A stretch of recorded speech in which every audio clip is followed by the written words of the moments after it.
Is he abusive as a husband? Never. सब लोग वो लगता है कि मारता है कुछ. Such a sweet attitude. మామూలుగానే సెలబ్రిటీలు ఏం చేసినా సెన్సేషన్ అవుద్ది. ఎందుకంటే జనాల ఫోకస్ కానీ మీడియా ఫోకస్ కానీ ఆ రేంజ్లో ఉంటుంది.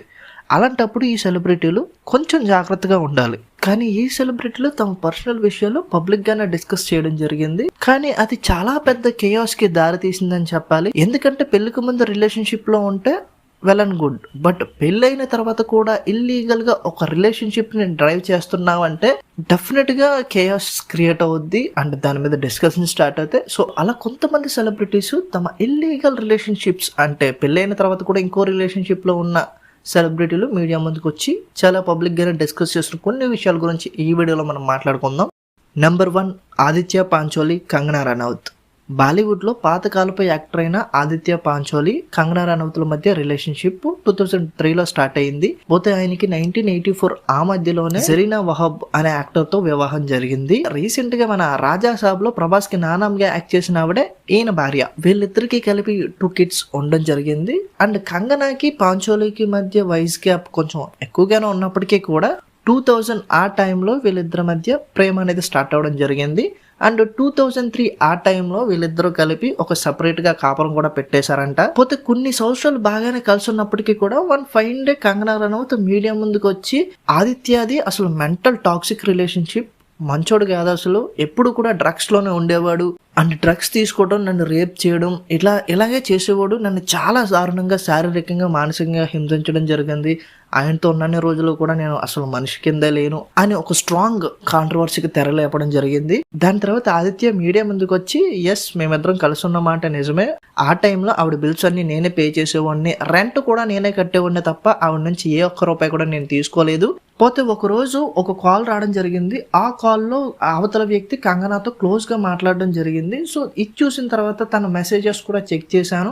సో ఏదో తప్పుగా వెళ్తుందని అర్థం చేసుకున్న నేను కంగనాని అడగడం, దాని తర్వాత ఇదంతా చేయడం జరిగింది అని ఆయన వర్షన్ ఆయన చెప్పడం జరిగింది. పోతే ఈ యాక్టర్ కి ఇదొక అఫేర్ కాదు, చాలా ఇల్లీగల్ అఫేర్స్ ఉన్నాయంట. సో వాటి గురించి రీసెంట్ గా వాళ్ళ వైఫ్ స్పందిస్తూ ఆయన బయట ఎన్ని చేసినా ఎలా ఉన్నా సరే ఇంటికి వచ్చిన తర్వాత ఆయన ఇవేవి కూడా నా దగ్గర తీసుకురారు, నా దగ్గర పిల్లల దగ్గర ఆయన సంతోషంగా హ్యాపీగా ఉంటున్నప్పుడు నేను ఈ బయట అన్ని అనవసరమైనవన్నీ అడిగి ఎందుకు ఆయన్ని బ్రెయిన్ వాష్ చేయాలి, సో నేను ఎప్పుడు అలాంటివి అడగను, అవన్నీ నాకెందుకు అన్నట్టు మాట్లాడడం జరిగింది.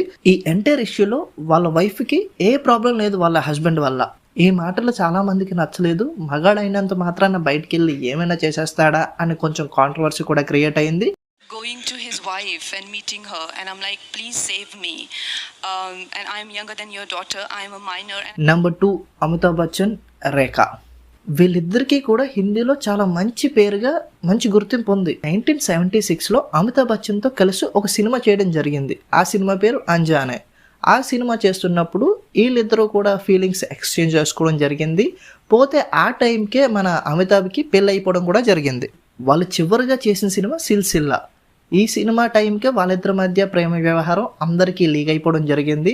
అయినా కూడా డైరెక్టర్ ఈ సినిమాలో సెకండ్ లీడ్గా అమితాబ్ బచ్చన్ వైఫ్నే పెట్టడం జరిగింది. సో ఈ సినిమా చేస్తున్నప్పుడు చాలా కేయాస్ స్టార్ట్ అయినాయి అంట.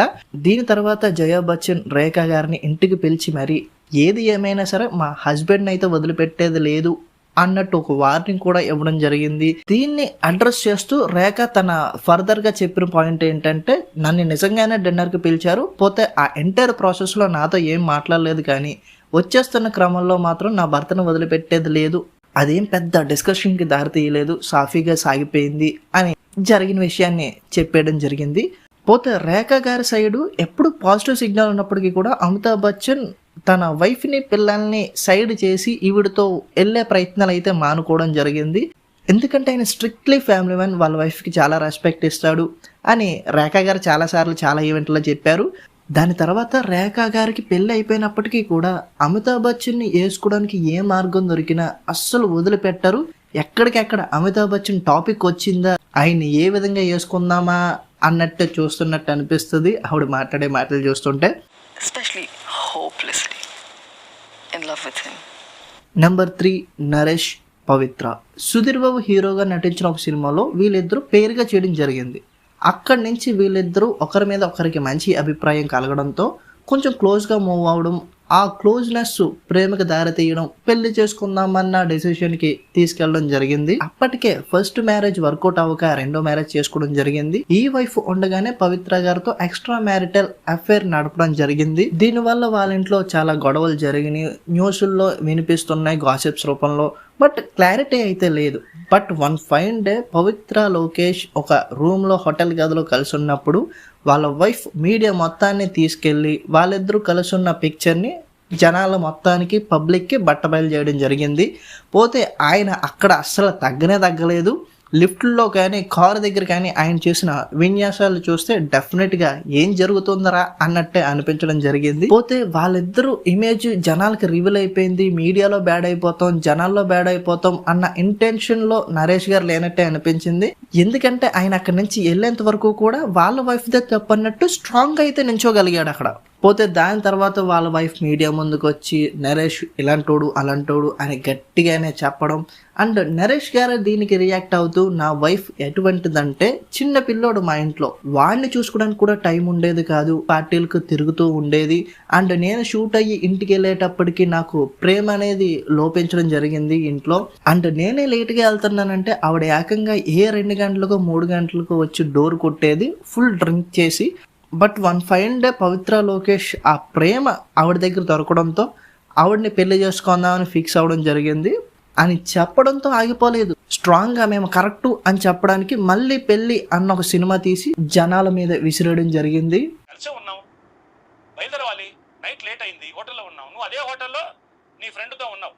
నెంబర్ 4 ప్రభుదేవ నయనతార. ప్రభుదేవ ఆ టైంకి మొత్తం సెటిల్ అయిపోయి తన భార్య పిల్లలతో హ్యాపీగా ఉంటున్న క్రమంలో నయనతార పరిచయం అవడం, ఆవిడతో లవ్ అఫేర్ స్టార్ట్ అవడం జరిగింది.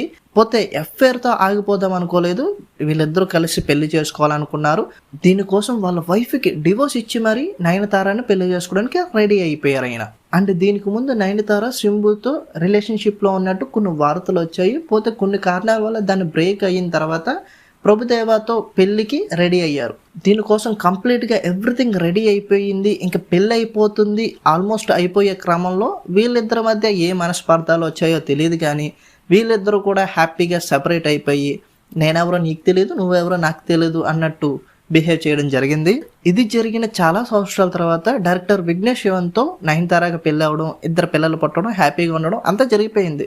కానీ ప్రభుదేవ తన వైఫ్కి డివోర్స్ ఇచ్చి తన భార్యతో మళ్ళీ కలిసి ఉండలేక, ఇంకో భార్యని ఎత్తుక్కోలేక సింగిల్గా ఉండిపోవడం జరిగింది.